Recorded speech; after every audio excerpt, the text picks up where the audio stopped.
Hello, everyone. Welcome back to the Theater Enthusiast podcast. I'm very excited about our next guest. I worked with her in a virtual reading of Red Light Winter, and I'm pretty sure I've told you this before, but I just think you're like an awesome person, and I'm so happy that I know you. Like, Hey. no, honestly, because it's like she's so effing awesome and cool. Aw, I think the same about you. Stop it. No, but go on, but go on. But no, seriously, go on. No, I'm just joking. But without further ado, here's Janine DiVita. Oh, yeah. That's like super loud today. The app Yes, is going crazy. haven't heard that in a while. Well, you're welcome. Thank Also, you as so always, much. oh, sorry, what were you saying? I was just saying thank you so much. I am drinking out of my hot priest mug, and my hot priest candle is lit. Janine hasn't seen this, but I always light my hot priest prayer candle Oh every my God, I'm podcast to obsessed with bless him. the podcast. And the show mug I have out for Janine is the light in the piazza, because before I worked with her, like met her, I YouTubed her and she sang Light in the Piazza. And I told her it was amazing. And then she informed me it was her first Broadway show. It's the first Broadway show that I saw. I Oh, wish I'd been in it, but I was still in college and I came to New York for the very first time after being in college to get my headshots done. And I ended up seeing the light in the piazza and loved it. did you It see was the so original cast? magical. Huh? Did you see the original cast? I did. It was Oh, awesome. I'm not gonna lie, I'm super jealous. I saw the second cast, Katie Rose Clark and Aaron Lazar. So when Mhm. I worked with her on Shape of Things, I got to like nerd out a little bit and be like, "You were my Clara Piazza." Aw. Yeah, I mean, but this show is just so beautiful. yeah, The music is crazy good. as soon as like the intro start, I can't even listen to the cast recording. I mean, I can, but I just like start crying the minute it starts. And I actually saw the 10th anniversary concert a couple of years ago Oh, they did, and everyone was crying. And Kelly O'Hara got like a 2 minute like applause after she sang Light in the Piazza. Matthew Morrison was crying. It was great. it's just so beautiful. Like Adam Gettle, his music was so beautiful. Yeah. Well, let's get into it then. So, because, we want to do a quick podcast today. So, Janine, where are you from? So I was born in Charleston, West Virginia. Mhm. And so I still have family there, but I grew up in Overland Park, Kansas, and Kansas City. So my parents are divorced, so I grew up like in Overland Park primarily, but my dad lived on the Missouri side in Kansas City. So very much a Kansas City gal. And yeah, so my mom and my sister still live there too. So Where would you say your love of theater started? it started when I was really little watching movie musicals. My mom played The Sound of Music was my very first one that I just became literally obsessed with. Mhm. And then I later played Maria and it was amazing. It Yes. was like Yeah. dream. Um but it was really I started taking dance lessons and we would always do dances and performing to Broadway show songs. Mhm. And so once I started learning about the shows themselves, I just became obsessed with theater, with acting things out from a really, really, really young age. So it was all like my teachers and stuff who would pick songs that were from shows. So you mentioned I grew up also watching movie musicals. So there was also like Seven Brides for Seven Brothers. Yep, Oklahoma, Music Man, I never actually saw Girl. Music Man. It was more like Showboat, Seven Brides for Seven Brothers, Victor Victoria, and like Sound Yeah, of Music. So those were like the main and ones. Annie. Oh yeah, and Annie. I think that's everybody is Annie. Yeah, Oh, and yeah. Hello Dolly with Oh yes, Hello yeah. Dolly. That's on Disney Plus now. I'm very excited about that. I'm gonna watch it. Yeah. Iconic. Yeah. Oh, it's so good. And then like because that's what I know it from. And they're like, Barbara was too young. I'm like, she was, but how would I know? Oh, I mean, but honestly, it doesn't matter. It's Barbara, and she can do no wrong in my eyes. Janine, that's why you and I are friends, because I totally agree with that statement. Like I don't care. Yeah, it's Barbara Streisand. And It's I also Barbara feel the Streisand, same and way about Julie Andrews. she can do anything she wants. Yeah, 100%. She could play Horace Vandegelder, and I'd be like, amazing. You know what? That is something I want to see on Broadway yeah. I honestly wouldn't care. I would buy a ticket and Yeah. be there. Just like for me, it would be like if you can have like her and like Audra McDonald and like Kelly O'Hara like on stage for something and like Julie Andrews, I might be like deceased. Oh yeah, especially if it were like a classic show where they all just played like the iconic, like if it was Hello Dolly, and Yeah. like one was Cornelius, like one was Barnaby. You know who like it made me like 10 years from now, maybe like Audra as Dolly Levi or like 20. Oh yeah, I mean Yeah. she could do it now. I mean Dolly's just a meddler, and like Yeah. and she has been married, or no, she hasn't been. No, has she married? Oh yes, of Yeah, course her she's married husband because died. her husband died. She's like, I've decided to rejoin the human race, which is one of my favorite quotes ever. Yeah. I feel like that on a daily basis. Anyway, so where did you go to school and what made you decide to go there? So I grew up singing and dancing and doing theater and all that stuff, but I never really thought about doing this as a career. Mhm. Like both my parents are attorneys, and it just seemed just illogical to go into the theater Yeah. as a career. I just didn't realize I didn't know how that would even be possible. Like how would you even pay your bills? Yeah. And I was going to go to school for journalism.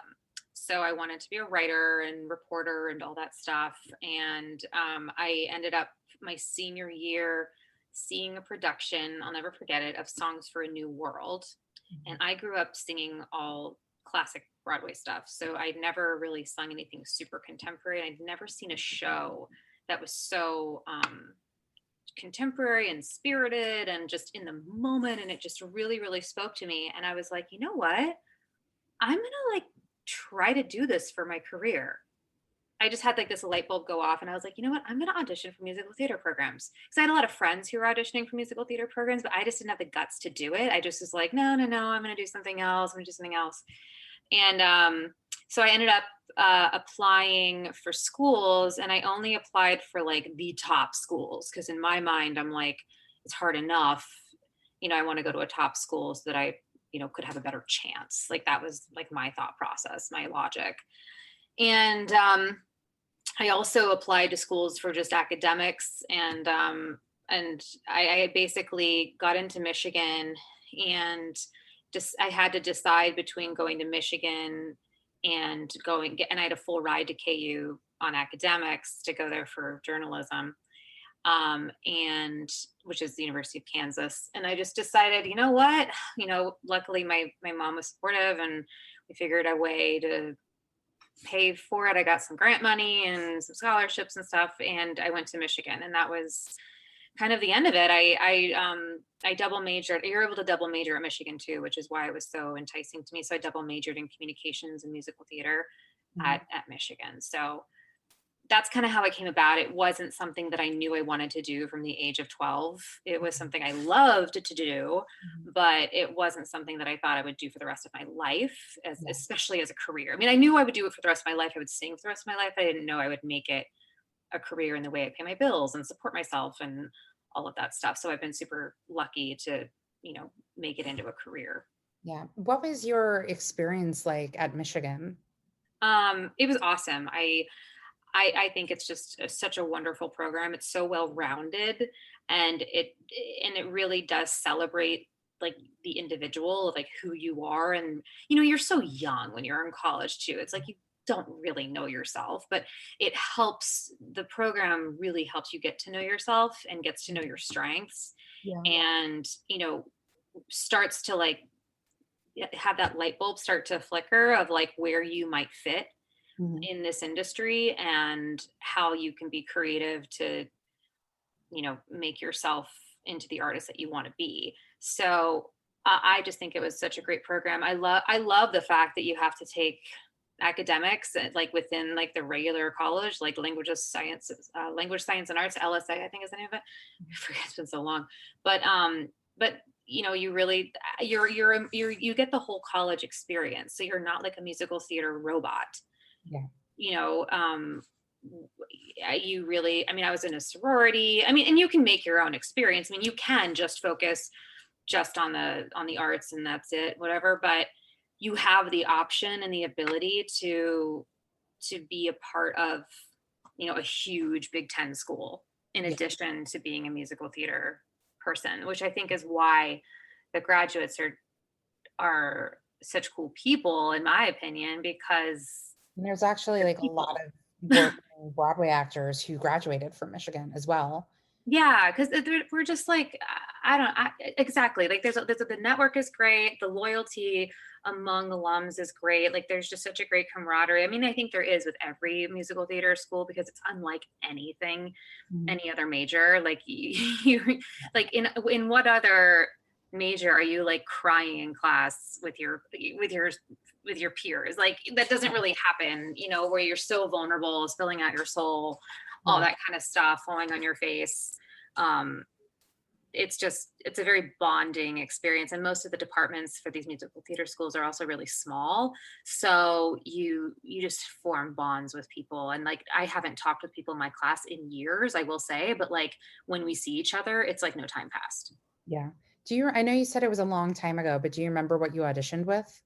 I do actually. Yeah. I auditioned with uh Patrick Shanley monologue, Mhm. and I also auditioned with My Name is Alice, the one about the wedding gifts. I don't know if you know that. It's funny. That was my comedic. Mhm. And then my Shakespeare monologue was Helena, Midsummer Night's Dream. And then for songs, it was Will Rogers' Follies, No Man Left for Me. And I remember Brent Wagner, I sang it in like a performance class or something, and his note was, Janine, you can't perform just attitude. And I was like, got it. Like it needs to be active. Like I still Yeah. remember that. And then I sang No Other Love from Me and Juliet. Rodgers and Hammerstein. I actually auditioned for musical theater and I didn't get in. Really? I did. I remember I auditioned with, oh, crap, Who Will Buy from Oliver as Oh yes. Who will buy? yeah. And then I auditioned with Someone Like You from Jekyll and Hyde. Yes. Oh, those are good choices. Very contrasting. But I took a acting for the musical stage class in college. And like, not to toot my horn, but people are like, why aren't you in musical theater? I was like, exactly. Where'd But you go again? I'm sorry, Where'd you go to school? university. Where? Pace Oh, downtown. okay. Well, that's a great theater school. Well, no, it's a lot different now than what it was years ago because like Uh-huh. now it's its own performing arts school. But I remember the head of the musical theater department at the time like came in and like sat in our class, and I had this song Broadway Baby from Follies. Mm. You know, to me was you're already a Broadway baby. And I was like, okay. And then I was like thinking about it afterwards. I'm like, isn't that the point of the song? Like she wants to be a Broadway baby. So like, is that a bad thing that she's kind of already there? That was like the one thing I remembered. Isn't But it funny how like notes from teachers sometimes just like yeah, they really stick with you? I yeah, have a few of them. Like, I mean, that one about playing attitude is one because yeah, where you like sit into the attitude of the yeah. song rather than like the lyric. I think I only remember like the positive ones. Like I had a Shakespeare class and it was like our final and I did my Rosalind monologue. And afterwards my teacher's note was like, are you a performance whore? Like, but in a good way. Cause apparently like I was just that good with the monologue. And then like I just remember like a note in a show, like, whose big fat ass is that? I was like, oh, that's mine. Cause we like sat down and like, yeah, it was weird. But those are like the only notes I remember from Yeah, like teachers or like a director. I remember. Gosh, they're like flooding me now. I mean, I remember doing. I was cast as Alora Kingsley in City of Angels in Mhm. college, and I was a sophomore, which was like a really big deal to cast like a sophomore in a lead like that. Yeah. And I just remember my teacher, Mark Madama, he was like, well, you just came in and you were Laura. I was like, Yeah. oh. Because I was always so, I just felt like I always, also, I grew up like really quickly when I was younger. Like my parents divorced, I took care of my sister, like all that stuff. So I always felt like older than my peers. Yeah. And so when I was in college, I always got cast in these like more mature roles. So, that kind of did a number on me when I moved to the city because I was like, oh, I'm not going to work till I'm 30. And when you're in the city and you're 22 years old, you're going to get cast as a 22-year-old, even though I seemed older.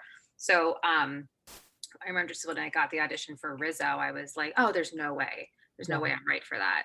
And then I ended up booking it because you're 22 and Rizzo's the old soul of the Pink Ladies. Yeah. But it was just kind of like an identity crisis where I was like, whoa, whoa, whoa, whoa, whoa, whoa, whoa. Yeah. I'm playing like a teenager. Yeah. No, I just remember like I was told so many times, especially from like one professor, like, oh, you're not going to get cast till you're older. And I kind of knew that going into it because we did Trojan Women. And like pretty much if you had like boobs, you were in that show.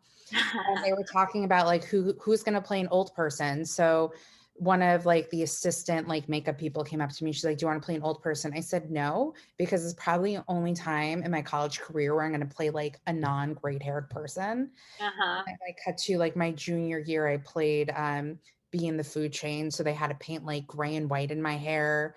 And like the one professor who said I'm not going to get cast till I'm older, like loved me in that show. And they ended up using that as like my BFA audition. Yeah. And I think that's all he pictured me as was like this older woman. But then like he saw me in Dog Sees God as like CB's sister. And I hopefully that changed his mind, but whatever. I was just always such like leading lady kind of. And, I don't know. And then I played, I did this Pete Mills show, the developmental show called, gosh, what was it called? Pursuit of Persephone, but now it's called like The Underclassmen or something. It's still being done.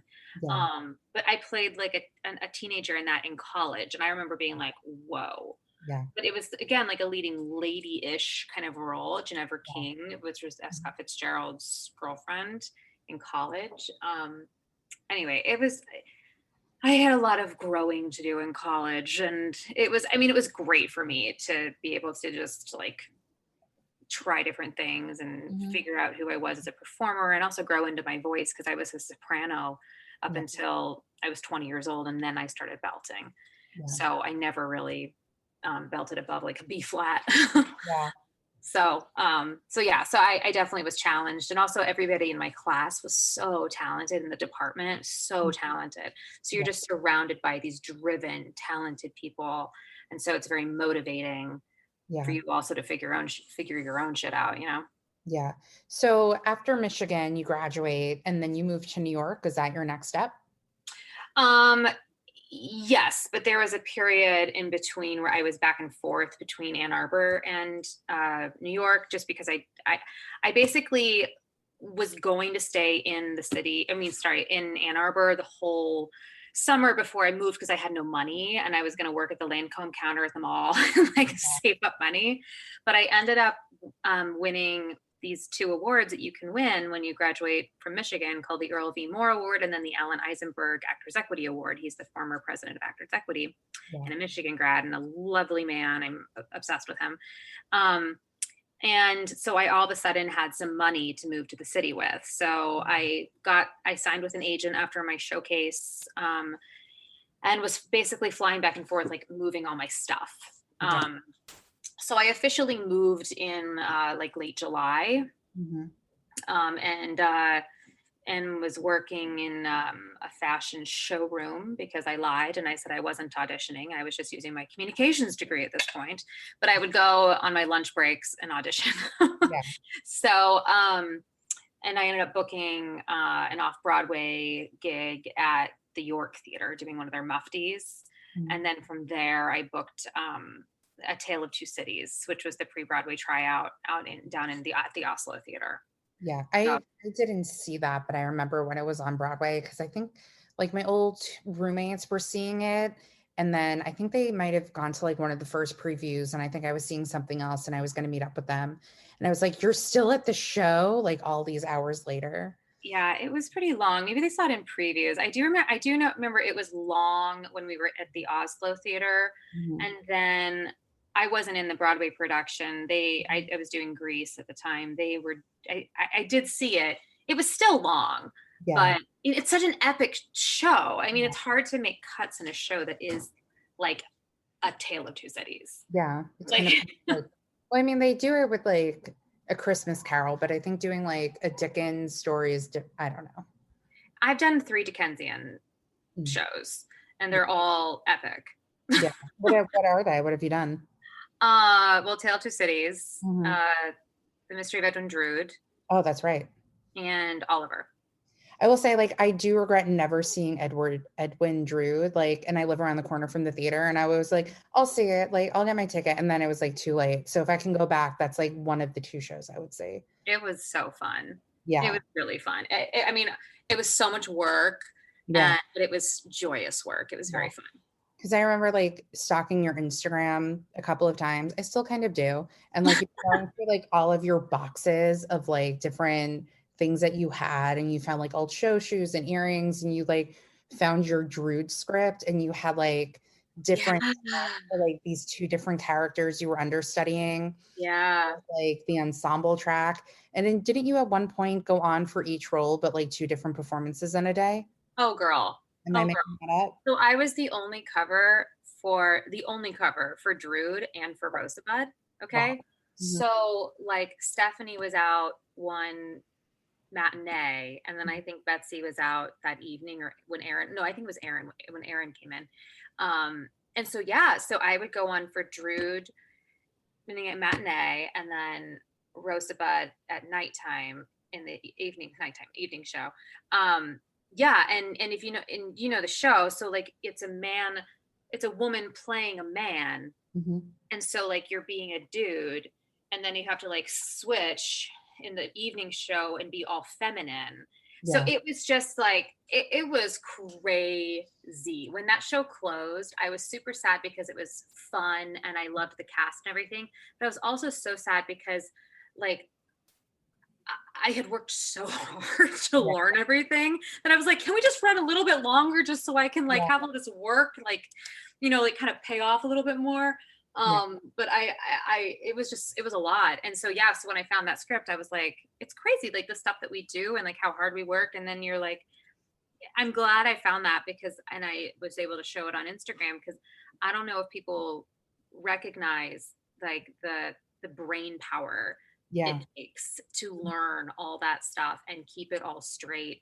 Same thing with swings. I've never been a swing before, but Yeah. like it's a lot to learn. And for Drood, I had my own onstage track, Yeah. and then I covered those two starring roles, Mhm.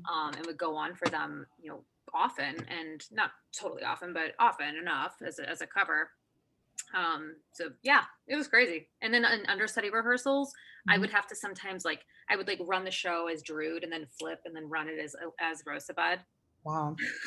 It's Kind not. of like mind trippy. I It always was. It was really yeah. mind trippy. I mean, it was fun. I mean, they're such fun characters. I loved playing Rosebud. Like Yeah. Rosebud was like everyone thinks that Drood is like the best role, and it's a great role. Don't get me wrong, but like Rosebud is such a dingbat. Like Yeah. it's so fun. Yeah. Sometimes it's just fun playing like the dumb, like, what type of character? Yeah, and but she was also like conniving in a way. Like she knew Mhm. what she wanted. Like she wanted to be a star. Yeah. So it was fun. It was really fun. And then to be Drood, she's such a diva. Yeah. So, what was the audition like then for Drew? Did you go in just to audition, or did you know that this track you were going in for would also be the cover for both those roles? Yeah, so I knew what the job was. Like when I auditioned, I knew it was on stage ensemble plus the cover of both. And I at the time I was doing Anything Goes with Roundabout, so I was already kind of in the Roundabout family. Hmm. And so when I got the audition, uh I was like, oh, okay, I can do this. And also like vocally, it's just so in my wheelhouse. That show is so in my wheelhouse, Yeah. that I was just like, okay, this is right for me. I'd done, Dickens shows before. So like I am comfortable with the dialects, like all of that stuff. So I just felt like it was something I could do. Mhm. So we had to sing Moonfall and then all of Writing on the Wall, Wow. like all of it. Yeah. And so, and I was not familiar with the show Drood at all. And Mhm. I remember going to Lincoln Center and watching it for research, just being like, what is this? Yeah. Like, I did not, because it doesn't really translate that well on camera, Mhm. with the flipping back and forth between like reality and, the show. It's a show Yeah. within a show. And so I was just like, what in the world? And Yeah. so in the audition, I just did the songs in earnest, like not really knowing exactly what was happening in the context of the show. I just did the songs in earnest. And then I knew it was happening enough in the scenes and stuff. And then we had to dance. So I got through like, I'm not a huge dancer, but I got through the It's dance call. funny because like, didn't you understudy Reno Sweeney? Yeah, I worked my ass off in that show Yeah. to learn all that. Which was I love tap dance though. Like I would say tap is probably my strongest. If Uh, I can learn, like the one dance I would love to learn is tapping.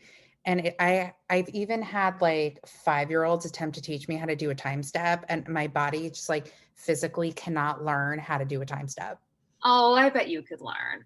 I, many people have tried and failed. Well, if you're musical, it's just so it's so rhythmic and musical. So tap has always been my favorite ever since I was a little girl. I've always loved tap. I love making the sounds and stuff. So I was actually really excited about that particular show, and also that Kathleen Marshall's choreography. I'd done Grease with her, and so like I knew that her choreography fit on my body, whereas like some other choreographers, like it just doesn't fit on my body. Like it just doesn't fit. Yeah. So what did you do to prepare for doing a huge tap number and then belting out the last notes of Anything Goes? Breathe, and also like you're in the moment, but you also like when you're doing it, you just find times whenever like your back is turned to kind of just like take a breath. Yeah. That kind of stuff. Also just practicing. Like I would run on the treadmill and sing. Yeah. Um, We learned that from The Search for the Next Elle Woods, the Legally Blonde MTV miniseries. Because when I did like Dogs He's Got in college, I had this monologue that was very physical, and I was like out of breath doing it in rehearsal. So I would like walk up the stairs in my building and like recite the monologue. So by the time like it came to doing it, I was totally fine. yeah, I started doing that as when I was doing Sophisticated Ladies. I did Hit Me with a Hot Note. I was that track. And it was it wasn't like super, super dancey, but it was a lot of like moving down the stairs, and like, it's a very big vocal number. And it's also like a nuanced vocal number. So you can't sound winded when you're trying to be sexy and intimate. You know what I mean? Like you can't be like, me with a hot note. Like you gotta be like sexy and smooth. Yeah. And so I started doing all that, like running when I would sing the whole song while I was on a treadmill or on a bike or whatever, just to get my stamina up. And also just to have the confidence that I knew I could get through it, even if I was winded. So let's go back a little bit to Grease, because that was your Broadway debut, I believe. Yes. So what was it like making your Broadway debut? My debut. Yes. My debut was awesome. I wish that I had like savored it more and not taken it so seriously, because I wanted it to be so, I was so focused on on doing a good job. Like I didn't invite anybody. Like my mom wanted to come, and I was like, no, mom, just wait until I'm more comfortable in the role. Like my friends wanted to come. I was like, I didn't like really tell anybody when I was going on, because I just wanted to like do it, get it over with, and then invite people. Yeah. And so I do remember, I remember getting the phone call that I got the job. That's like the biggest thing I remember. And I just remember crying on the street, just being like so relieved, because I was so broke. And I was a reception. It was I had gone through a breakup, and I was like waitressing. Plus, I was working as a receptionist, and I would just was like, I just was so. And I'd been on hold too, because Jim Jacobs, the writer, was on vacation, and he had the final say. And so we were all waiting if I got it or not. Yeah. And so, anyways, I just remember getting the call, and just like I got it when I was at work at the receptionist place, and I was like so excited. I was working at Rockefeller as a receptionist, like this big like financial fund up there. And I just remember being so excited, but everybody's so quiet in that office because it's just like corporate America. Yeah. And like no exuberance, just and I'm like really excited, but I have to be really quiet about it. And then I remember leaving work early and just being like, I called my mom, and I was just really excited. But the Broadway debut part of it, I remember being in rehearsals and being like really ready to go on. Like I just remember like wanting to just go on and do it. That was just my biggest thing. And so I did it. And then after that, people started coming, but I was very like focused for my Broadway debut. It wasn't a big like, hoo-ha that I see that I now see like on Instagram where everybody goes and it's like a thing. Like for me, it was like, okay, let me just do the work. Yeah. And I'll celebrate later. I also think that like, and I don't mean to age you or anything like that, but like Greece was like many years ago, and I feel like the culture is so different now. Oh, it's so different. Yeah. It's so different. I mean, but my roommate at the time, she was like, Janine, you can't make your Broadway debut and no one be there. Yeah. So my roommate came. Yeah. She insisted. And have like champagne flowers and everything after. Huh? Champagne flowers. No, not even. I mean, she came and then I think I just went home. Yeah. No celebration in the apartment with you guys? What? Yeah, I think we like hugged it out and then I like went to bed. Yeah. Like it wasn't a big thing. I was just really like relieved it was over and grateful it had happened. Yeah. And then I went back and I did the show 8 times a week. And you know, like I don't know. I was just very focused. And you're right. I think that the culture has changed, especially with Instagram, because everybody like wants to celebrate like their shiniest moments, you know? Yeah. And it's a really big deal. It's a really big achievement of a dream that I never even thought was a possibility. Yeah. And so, I mean, people should celebrate it. And now I look back and I'm like, oh man, I wish I had been more celebratory about it. But for me, it was like such a wonderful opportunity that I didn't want to fuck up, for lack of a better word. Mm-hmm. So I really just wanted to do a good job and get through that first go around and then, you know, celebrate later. But that's also me though. I'm very much like, okay, let me just get over this one like hurdle where I know I can do it and I do it. And then I'm good. Let's also talk about like national tours, because you've done what, like 3 or 4? You've done a couple. I've done 3 national tours. You've done 3. So I've done 1 regional tour. Okay, so you did If Then, where you met amazingly wonderful Jackie Burns. Yes. Whom I also love. You did Young Frankenstein, and then what was the other one you did? Because I'm brain farting. Finding Neverland. Mm-hmm. So what was the experience like touring with those different shows? They're all such different shows. So they were all great. I mean, Young Frankenstein was my first national tour. And again, I was very focused. Like I didn't leave a whole lot of room for fun. It was all about the show. It was all about, you know, making sure, but I mean, I laughed a lot and I had a lot of fun when I was at the theater and everything like that, but my life really revolved around the show and my voice being, you know, healthy and all that stuff. I loved working on Young Frankenstein though, because I loved who I got to work with, like working with Stroman, and we got to meet Mel Brooks and work with him a little bit. Like it was like just awesome. And I'll never forget when, you know, Mel Brooks pulled me aside and told me how much he loved me in the show. Like that was like, oh, life made. Yeah. And I loved the costumes, and I laughed so hard with my colleagues in that show. Like it was so fun. But again, I didn't really do anything besides the show when I was on tour. And so that can kind of like drain you, because you're in a hotel room in a different city. And if you're not like a human in addition to your show, it just can become like all consuming. And so like the show became all consuming to me. And so when I went on tour for the second time with If Then, I vowed to myself that I was going to be a human, and I was not going to be just like a performing robot. And I was going to do other things besides just the show once I was comfortable enough in the show. Yeah. So during If Then is when I wrote my screenplay. It's when I started a company. It's when I did all this other stuff that, you know, is now stuff that I do. It's when I started all that stuff. I got engaged during that tour, all that. So that's really for me how they were totally different. Work-wise, I'm, you know, still focused, and, you know, If Then I had a ton of responsibility because I was playing Anne, plus I was covering Elizabeth. So I had my own principal role that I was playing, plus I was covering the starring role. Yeah. Did you ever go on for Elizabeth?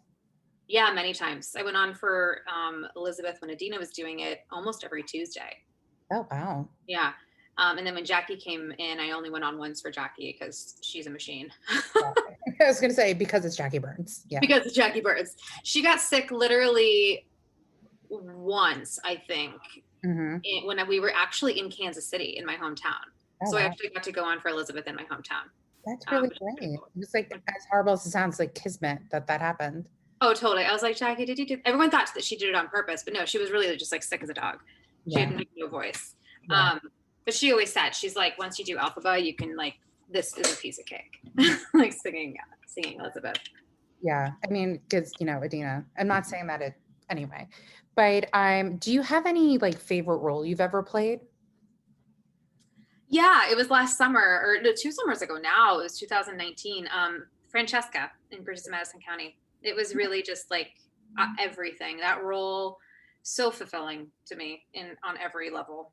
You know what's funny is like, because when Ashley was like, "Oh, Janine," I'm like, "I don't know her," and then like Googled you, and they're like, "Oh, I do know her because I knew of like this production that they did in Riley of it," and then I was like, "That's how I know her because she did this thing of Bridges of Madison County."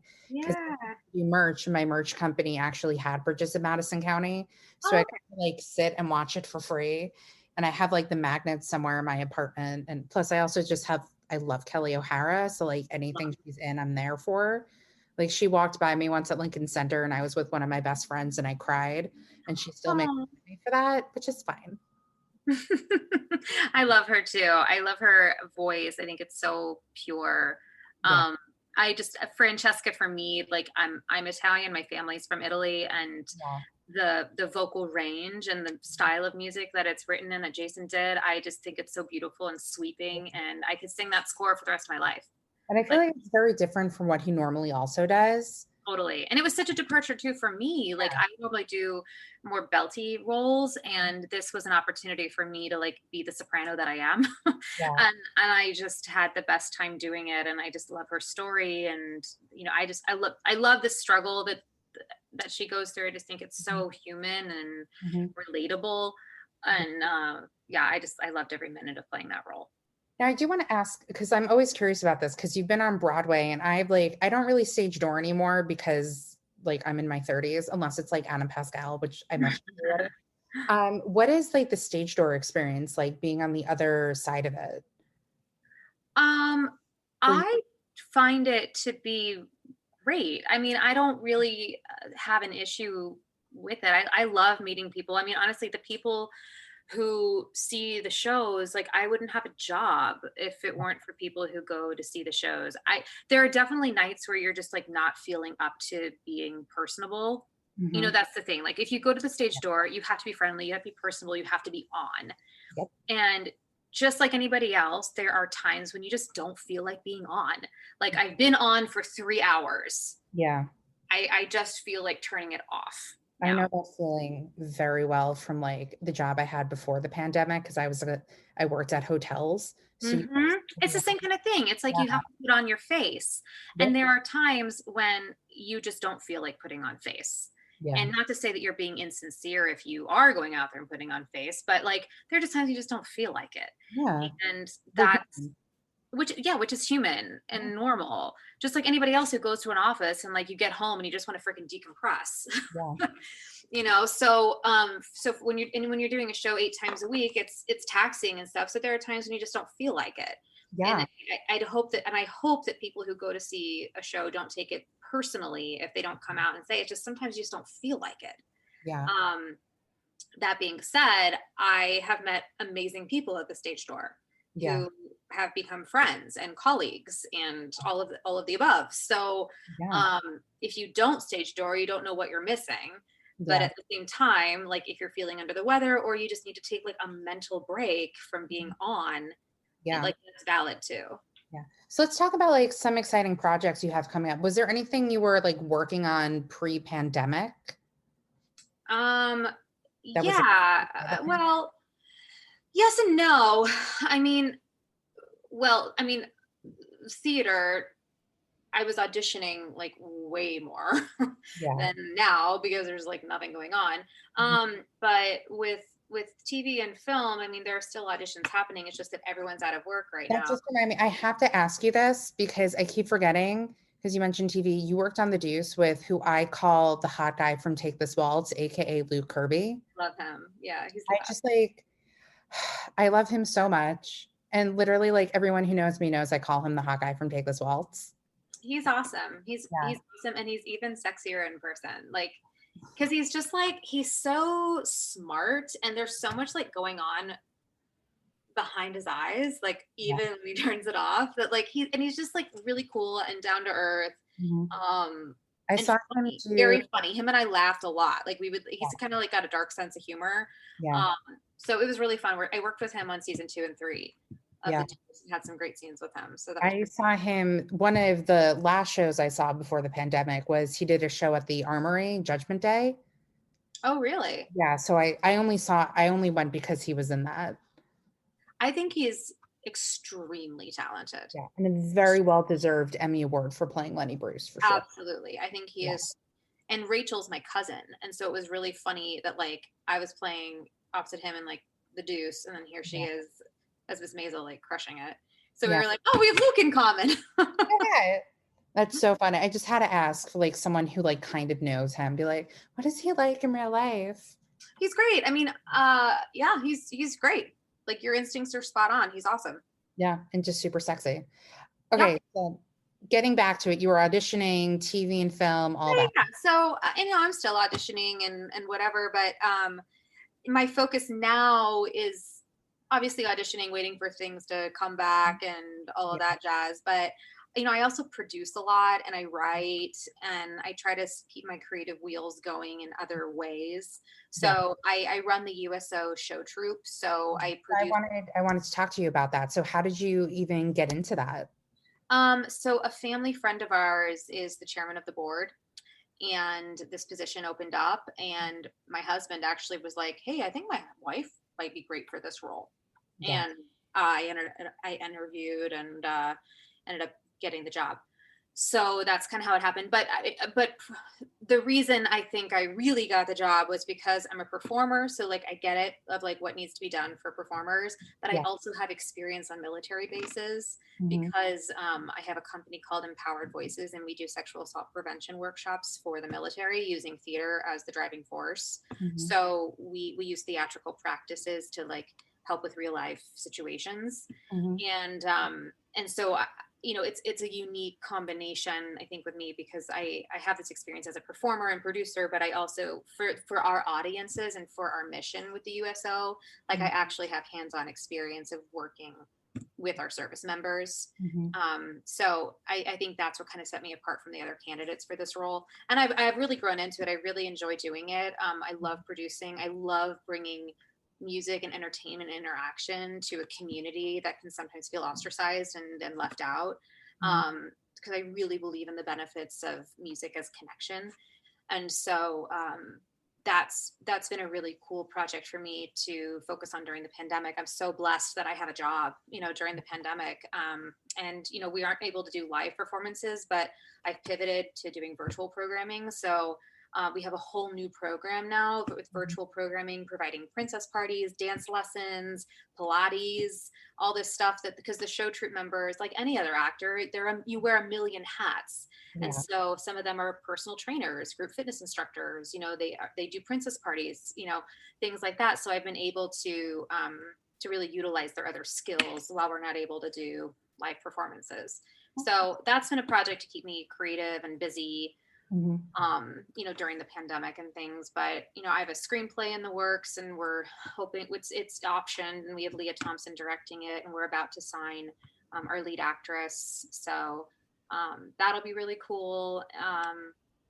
Yeah, and I'm working on an album. So Oh, yeah, so add that to the pile. And then I have things going on. So we just recorded the first single. that's so It's sweet. it's really You great. need like a And really bad backup dancer. I'm available for it. absolutely. I think it's going to surprise a lot of people, this single.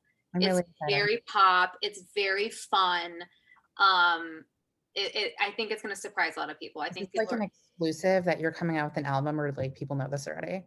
Well, I've talked about it a little bit, but I'm trying to figure out how to announce it and how to like get it out there. So I haven't done like the big push yet, because I'm waiting Yeah. until it's mastered and I can like release it. I also don't know if I want to wait until I have a few songs in the can Mhm. before we do the Well, single I mean, we can release. always announce it if we're doing a Q&A after that thing we're working on in February. Oh, that might be a good idea. Yeah, just saying. I mean, we're not announcing what it is, what we're working on because it's not officially announced yet, but you can always do it then if the playwright is there too, just to be like, surprise, Surprise. I got this thing out. Maybe you can like sing a little bit at the Q&A, be like, yeah, my song. Awesome. Um, it's really good though. I'm in love with the single. I'm in love with the direction that it's going. Um, Good.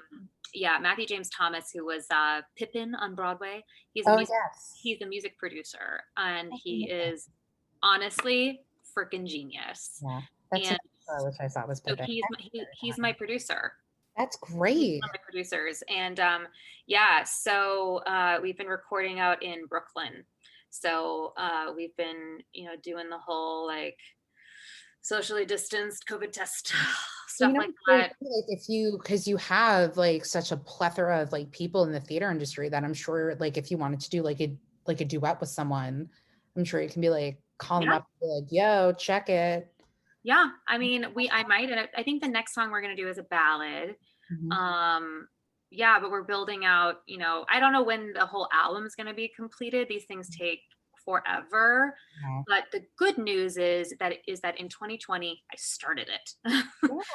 Yeah. So it's been a goal of mine for a really long time. And also I've been just going back and forth on the direction of it too, of like, because I can sing so many different styles of music as an actor, but Yeah. like what kind of music do I want to sing as Janine? Like what is my spirit wanting to sing right now? And right now I just want to be happy, Yeah. and I don't want to be like inside my feelings right Yeah. now. It's just and I think a lot of us just want to be able to like dance a little bit, have a good beat, and express themselves and whatever. And that's Yeah. kind of what this album is.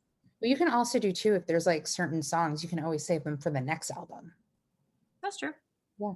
Or just make it Yeah. like a 2 disc set, like a bonus, like a few months after, be like, guys, check it. Bonus disc coming out with Yeah. other songs. Cause hopefully 2021, people are just going to be so overjoyed that they're going to need like 5 minutes of sadness just to be happy again. Yeah, exactly. So I mean, there's lots of opportunity with with this album, and who knows where it will go. It's just been fun. It's been a really amazing creative outlet for me to just be in the studio and write some music, and put all the technology I'm so used to doing cast albums where you just kind of like walk in, you sing, and then you leave. I'm not really used to being part of like the creative process of creating an album Yeah. and creating a track. Mhm. And it's been really cool to see how these engineers and producers work. They're Yeah. they're like magicians. Yeah. They're magicians. Yeah. Amazing. I mean, I'm a singer and I'm a good singer, but like the way that they're able to like take your voice and like mix it with the instrumentation and the beat, and like I don't know, it's like it becomes its own universe. It's really cool. It's cool. So we are winding down. So just a few more things I want to go Sure. over. Like, what are your dream roles that you have? Do you have any dream roles other than the role that you're doing with me in February? That is a dream role.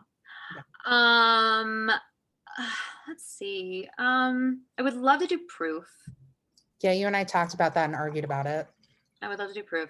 Yeah, that's fine. And um and you know what, I feel like as I get older, there are roles that like I feel like that I'm excited to grow into, Mhm. that I want to play. Like I would love to do Dear Evan Hansen. I would love to do Little Edie in Grey Gardens. I've played young Little Edie in Grey Gardens, but I would love to play Edie. Mhm. And yeah, so like I'm just excited kind of for where I don't know, like because it changes all the time Yeah. for me for what roles I want to play. I mean, I think most the biggest thing I'd like to do is originate something. I've Yeah. originated tons of roles and readings and workshops and things like that just haven't gone anywhere. Yeah. And I would love to originate a character who's funny and strong and vulnerable and all those things, and has like some kind of internal struggle of something. Yeah, in complex character. I'm really fascinated by like just really complex like characters who have a lot of internal struggle. So Yeah. whatever original character there is of that, I'm You there. have to be like, whatever, but like, you can always write that.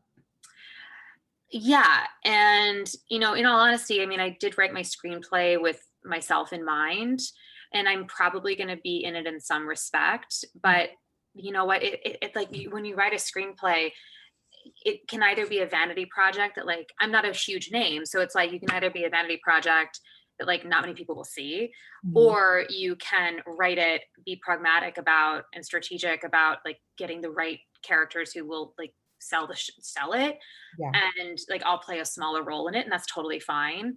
Yeah. So you just kind of have to make those choices as a writer and actor of like what, and you work with your producers and your director of just like what's the best way to tell this story and for people to learn about this story and watch this story. Like, what is the best way in which to do that in a realistic way? And so it's you set aside your pride a little bit, and you are just like, okay, like I'm not going to cut off my nose to spite my face, Yeah. and I'm going to be smart about this. But yeah, I mean, I'm working right now on actually like a pandemic play about what it's like to be, it's based on, like what I'm going through and stuff like that. But I know I'm writing and dabbling and writing outlines and things like that. I haven't quite yet finished those projects, but they're in the works and Well, you all have that a lot of things happening. You're a very hard worker, and I'm just here chatting with you. Oh, It's but fun also, chatting with you you though, know, because you're a hard worker too though, and you're creative, and like you're always thinking of ways to get stories out there and to yeah, challenge yourself. And I like so respect people that do that aren't gonna like wait for it to happen. You're gonna do yeah. it yourself. Yeah, I mean, this new company, like, I'm not a producer of, I'm just the resident director. So I don't like, I say like, oh, we all agree what shows to do. Like Mhm. I do casting, and I direct, but like, that's it. But we have like, I'll tell you after really quickly, we got like a good lineup for like January and February. But because we only have a few more minutes, what are your like top going theater experiences that you've ever had? Ooh, top going theater. Well, Songs for a New World that I saw that changed my life. Hmm. That's definitely one. Yeah. I also had a great time at Honeymoon in Vegas. I I'm I so had mad a that great I time. haven't said because I fucking love Rob McClure. Like he's my Broadway talent Love friend. them. Love I them. We did like Oliver together, like way back in the day. we went together. You, Oliver. oh, I love him so much. Yeah, I had a great time. Like, Yeah. not gonna lie, I loved it. I also I saw the workshop of Mrs. Doubtfire, and I loved it. Yeah. Loved it. I'm a little psychic, and people who know me know this about me. So I like had an epiphany one day in my old apartment. I'm like, oh my God, they're gonna turn Mrs. Doubtfire into a musical. I put it on Facebook like the next day. I'm not even joking. Like an hour later, they announced they're doing a Mrs. Doubtfire musical. No I got, way.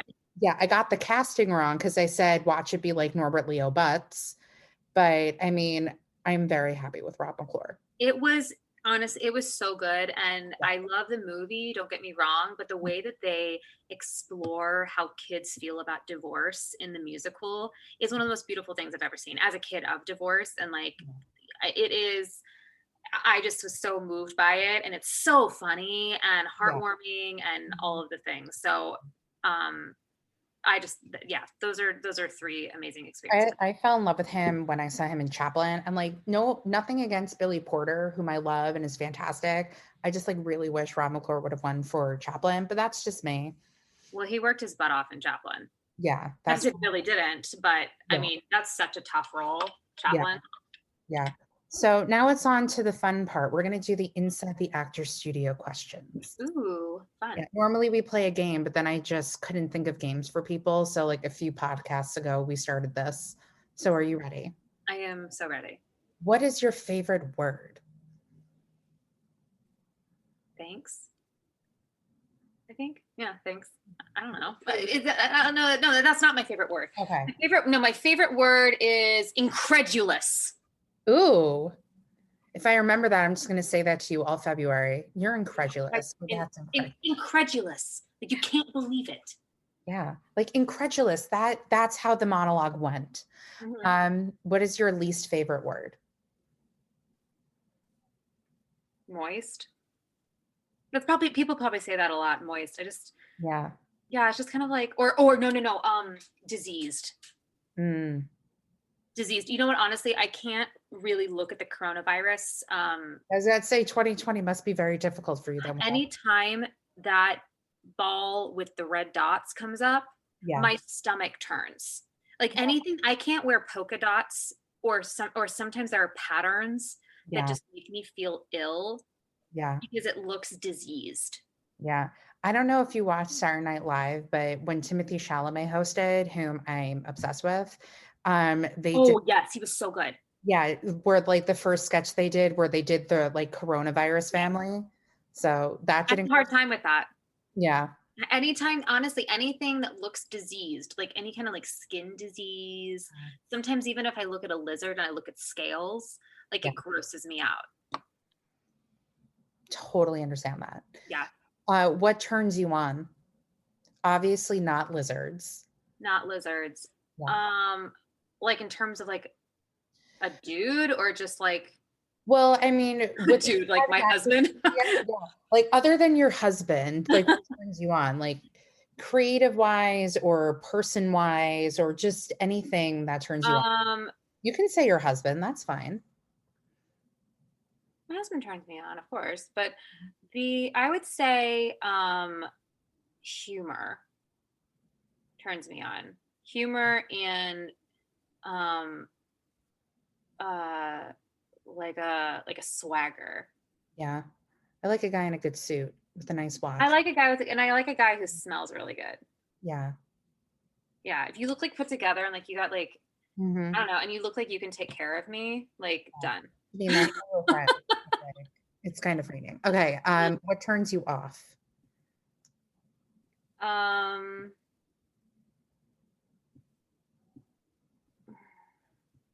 Unwarranted cockiness. Like if you're cocky and you've like no reason to be cocky, like you didn't earn that like it's just like go away. Yeah. Like that bothers me. Yeah. What is your favorite curse word? Fuck. What sound or noise do you love? What is it? What sound or noise do you love? I love the sound of kids laughing. So cute. I do. I love it. Yeah. What sound or noise do you hate? Oh my God. 2020 has been bad for this. Crunching. Crunching? Crunching on anything. Like my husband, he eats celery like it's his job. I wish I could be addicted to celery. He loves celery.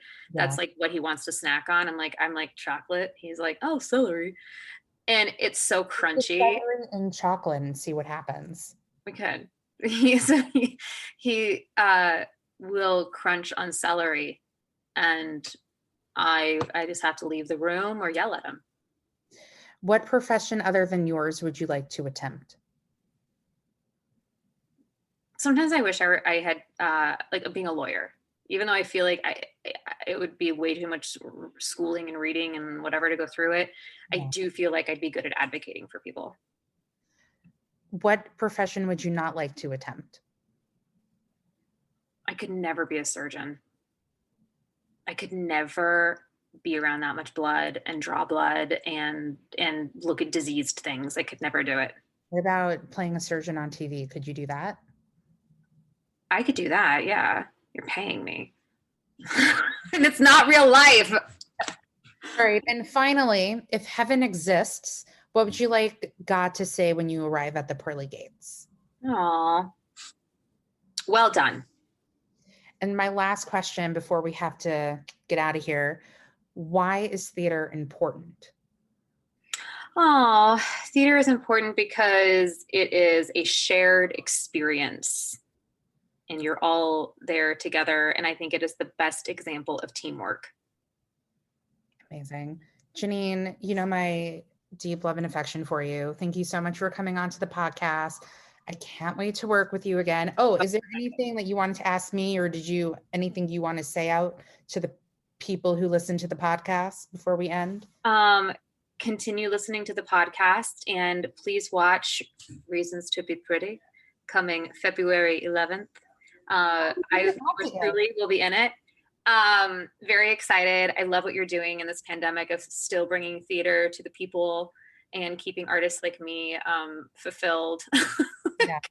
Hard. It's nice because I always have the thing of like, who can we cast? I'm sure Janine would say yes if we asked her. Absolutely. Anytime. Yeah. It's like you and one other person I know. Like that's why I was like, I'm gonna ask Janine because she'd probably say yes to doing my podcast. Yeah, Yeah. absolutely. Anytime. Anytime. All right, cool. Well, thank you so much for coming Definitely. on. I'm gonna stop Thanks for recording. having me. You're welcome.